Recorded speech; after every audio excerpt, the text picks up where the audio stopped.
Every pilot should take 5 minutes to do this with your logbook. You will thank yourself, I promise. And even if you use a digital logbook solution like ForeFlight on an iPad versus the good old trusty paper logbook, the last point will still apply to you, I promise, and it is the most important one. So first, take your logbook and write numbers on the corner of the pages. Now, this will come in handy in a minute. Secondly, take pictures of every single page where you can see the full spread. Now, third, transfer those images into the cloud, which sounds ethereal, the cloud. It can be really easy.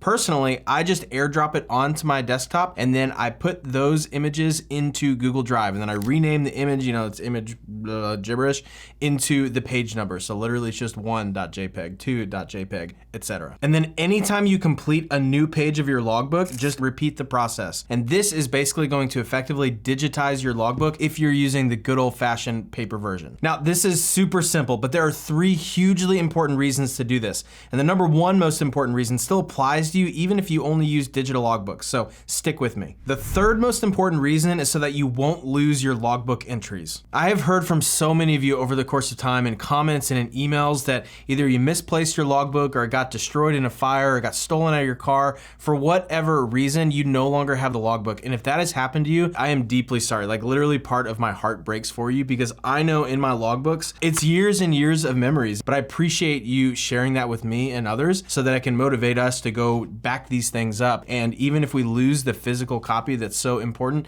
at least we'll have it backed up in the cloud. The 2nd most important reason is that it can help you a lot in your check rides. So recently I took my commercial check ride and I made a quick sheet that listed out the commercial prerequisites, like all the flights and things that I had to have accomplished for the check ride, and a list of the logbook page numbers on which I satisfied those requirements. So I brought it with me, super simple, brought it to the oral, and the DPE really appreciated it. Now I know that ForeFlight and others can literally generate this report with like the click of a button, and that's awesome for you that use it. For me, I've got like 19 years of logbooks. I've got this logbook and another logbook, and I started to transpose it into a digital version, and it was going to take literally forever. So I decided not to do that. I'm sure there are many of you watching it that are in the same boat and you're nodding your heads. You're like, man, that's intimidating. But I want to encourage you that the DPE actually told me in the check ride, I was like, I'm sorry I don't have the digital version, you know, to make this simpler. And she goes, hey, don't worry about it. I actually prefer the physical version like this because you can read it like a book and flip through the pages. And she said I can get a better sense for your experience and the types of airplanes you've flown and the things you've done, the places you've been,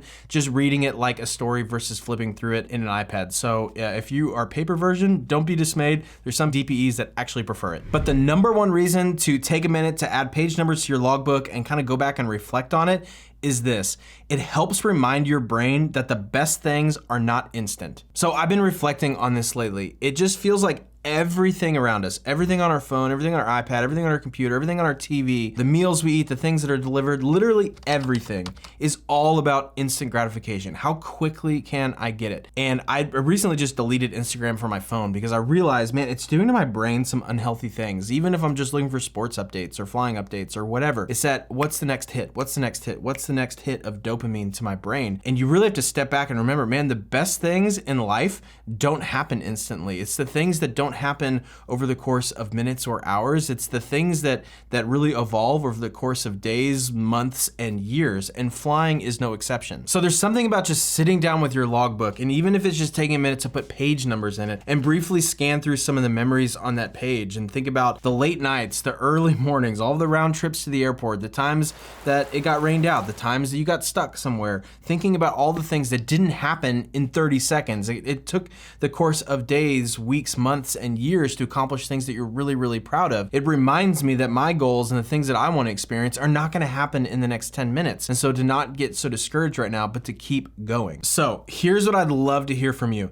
If you go through this exercise and reflect on your logbook for even just a couple minutes, I'd love for you to encourage fellow aviators down in the comments section of this video about how patience and perseverance wins the game. So to start the party, just super briefly, here is what I take away when I read through my own logbook. And I hope this is an encouragement encouragement to you. My main takeaway is that it's not perfect. And so if you're watching me or other people on YouTube thinking, man, that must be sweet. They have their own airplane, they have their commercial, they have this, and this. They've never struggled. It's been perfect. That's so wrong. Like, I'm super fortunate to own an airplane, have my commercial and those things. I'm not discounting that. I'm just saying my logbook is full of seasons where I didn't fly because I couldn't afford it. There's seasons where even when I owned an airplane, a long annual plus bad weather plus, you know, a really bad cold that wouldn't go away plus a busy schedule meant I didn't fly my own airplane for 2 months and stuff like that. There's plenty of moments where I've looked at other people and thought, man, this license is a little harder than other people are saying. Am I the only one struggling with it? There's lots of late nights and early mornings, and it's not perfect, but literally it's crazy. So there's 7 flights that take a page, okay? So every single page is 7 different round trips to the airport to go fly and things. And so what it tells me is, man, this is one of the things I'm most proud of in life and most grateful to have done. It is not just one effort, one activity. It's a summation of so many late nights and early mornings and things. And it just encourages me to stick with it and take the pressure off myself and keep going. And I hope that's an encouragement to you too. So I'd love to hear from you. What sticks out to you when you read through your logbook, and how could you use that to encourage someone else here?